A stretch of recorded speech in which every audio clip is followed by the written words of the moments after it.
ሰላም ሰላም ቤተሰብ እንዴት ዋላችሁ? ደህና ናችሁ? እኔ ያለሁላችሁ አልሐምዱሊላህ። ዛሬ በሚገርም ነገር መጣሁኝ ማለት ነው። በአብርሽና በፍቅር በድሮ ፍቅረኛው ማለት ነው። ጉድ ጉድ ጉድ ጉድ አትሉም እንዴ?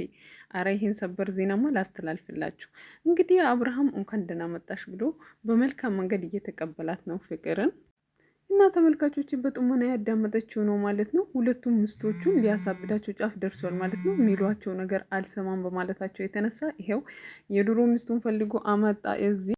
ያው እሷም በጥሞና ያዳምጠው በጣም ደስተኛ ሆናለች። እኔ ብዙ ጊዜ ይላለሁኝ አትበጠብጡ፣ ትዳራችሁ ውስጥ ሆናችሁ አትበጠብጡ ብዬ ነበራ።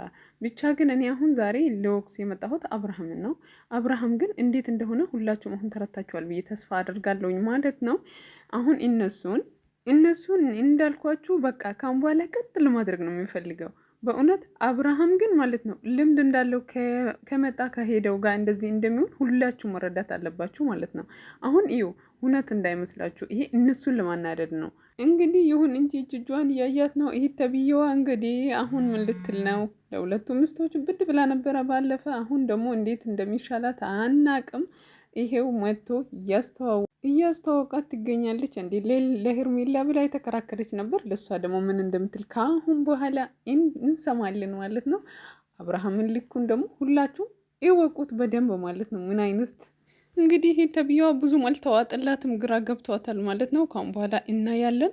እኔ ግን ሁል ጊዜ የሚላለውኝ ማለት ነው ለሩታ ሲያወራ ሁላችሁ ሩታን እየወቀሳችሁ ነበረ ማለት ነው። አብርሃም ጋር ሙሉ ለሙሉ ችግር እንዳለ፣ ሴቶችን የለዋወጠ ማቃወስ እንደሚፈልግ እወቁ። ያው ብዙ የወንድሟ ነገር ግራ ቢገባትም እንግዲህ ሊያስረዳት እየሞከረ ነው። እሱ እየነገራት ነው የት እንደሚደርሱ ምን እንደሚያስቡ እስቲ ካሁን በኋላ እናያለን ማለት ነው። ያው እንደምታዩት ደግሞ ሁለቱ ሚስቶች በጣም ግራ ግብት ብለዋቸዋል ማለት ነው። ሚሉት ነገር ነው የጠፋቸው። ወይኔ እንግዲህ እሱ ለኢቱ በግድ ለማስረዳት እየሞከረ ነው። እነሱ በዚህ ሰዓት ያሉት በቃ ግራ ግብት ብሏቸዋል። በእውነት በቃ ግራ ግብት ሚሉት ነገር ነው የጠፋቸው ማለት ነው።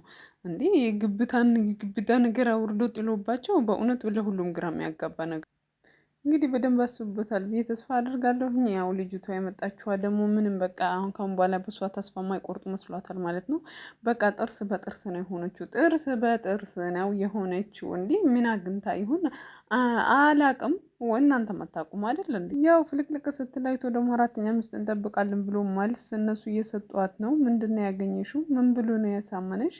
ለምንድን ነው በዚህ ሰዓት ተመልሰሽ የመጣሽ ብሎ እየከሰሷት ነው ማለት ነው።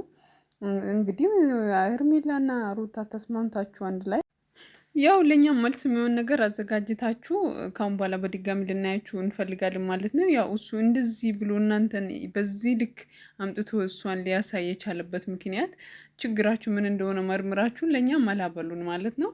እና ውድ ተመልካቾቼ እንደምታዩት እንደዚህ በቃ አብርሽ እንደዚህ አርግቶታል ነገሩን ማለት ነው። የሆነ መላት ብሎ ፍጠሩልን። እኛ እንደዚህ ቤቱን ንግባ ቤቱን ውጣ እስክንል ድረስ አድርሱናል ማለት ነው። አንድ ደግሞ ያሳቀኝ ነገር ቅባት ምርተናል እያለ ነው። እንደው እነሱ ደግሞ ጥያቄ የሆነባቸው ነገር እንዲህ መጀመሪያ መልተለያየው ወይ ያሉት ነው። ቅባት ምርተናል በእኛ ስም የሚሸጥ ቅባት አለ ጸጉራችሁ ያሳድጋል ብሎ ሁማን ሄርዋን ያስተዋወቀላት ነው ማለት ነው። በነገራችን ላይ እኔም ድረስ በጣም ተናድጃለሁ። እውነት በጣም የተናደድኩ ነው። እንዲህ አብርሃም አስቦበት ሁላችንም ሊያሳብደን ነው ማለት ነው። ይሄው እንደምታየው ጸጉሯ ነው ብሎ እያስተዋወቀላት ነው። በነገራችን ላይ ይሄ ብቻ አይመስለኝም። በቃ ሲያስበው ከፍቅር ጋር እስካሁን ድረስ አልተለያዩም ነበር ማለት ነው። ልጅቷ በቃ የምታሳየው የምታሳየው ሀረካት በቃ ሙሉ ለሙሉ ምንም አብሮ እንዳሉና በሁለቱ ሴቶቹ ደግሞ እሷ እያወቀች እየተጫወታባቸው እንደነበረ እንደምታውቅ ነው በቃ የሆነች ያለችው ማለት ነው። በጣም ያሳዝናል። በእውነት በጣም በጣም ያሳዝናል። በቃ ሴት በሴት መደራረብ ስራው ሴት በሴት መደራረብ ብቻ ሆነ ማለት ነው የእሱ ስራ። አሁን ደግሞ ጥያቄ ወደ እናንተ ነው ማለት ነው ያመጣሁት። እስቲ እናንተ ምን ትላላችሁ? በእነሱ ጥያቄ ሆኖባቸዋል። ይህን ያህል የቀረባት ይህን ያህል ጊዜ ሁሉ ያልተለያዩበት ምክንያት አሁን ተመልሶ እንደዚህ ለመገናኘት ሀሳብ ያመጡበት ምክንያት ምንድን ነው ብላችሁ ታስባላችሁ? ኮመንት ላይ አስቀምጡልኝ ማለት ነው። እኔ በእውነት ነው የምላችሁ ግራ ገብቶኛል። የምታውቁ ሰዎች እንደዚህም ደግሞ የውስጣቸውን የምታውቁ ምስጢራቸውን የምታውቁ ሰዎች አረ ኩሹ በሉን፣ አረ ኩሹ በሉን፣ በእውነት ኩሹ በሉን። እንዲ እሷም እኮ እንደዚህ ያገኝሻለሁ ባላሳት ሲጫወት ሽክ ብላ እንደዚህ አሁን በሌላ ቪዲዮ እንደዚህ ሽክ አለችበት የለም። በእውነት ጠርጥሮ እኔ በጣም ግራ ገብቶኛል።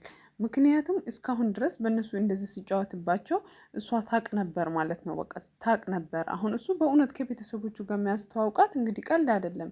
እንደዚህ ሴቶችን እየገለባበጠ ከስንት ቦታ ቤተሰብ ለቤተሰብ እንትን እያደረገ አሁን እንደዚህ ከእሷ ተመልሶ ሲመጣ ከዚህ በፊት በቃ የምታውቀው ነገር አለ ማለት ነው። እንግዲህ ውድ ተመልካቾቼ እሷ የምታውቀው ነገር ስላለ ነው እንደዚህ ያደረገች ያለችው ማለት ነው። የት እንደሚያደርሳት እንዴት እንደሚሆን አብረን እናያለን ማለት ነው።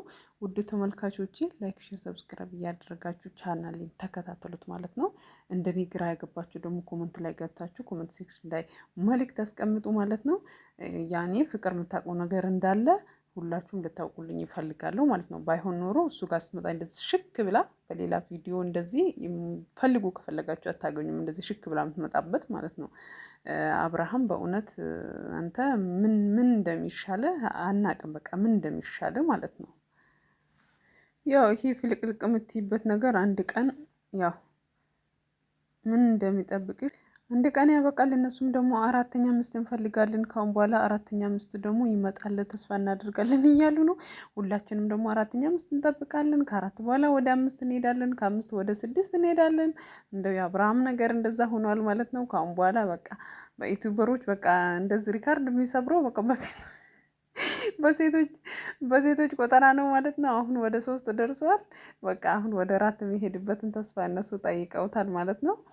ወደ አራተኛው ስትመጣ ደግሞ ያው ምን እንደምንል አላቅም። አሁን ራሱ ግራ ገብቶኛል ማለት ነው። እስቲ እንዴት እንደሚያደርጋት እንዴት እንደሚሆን እናያለን።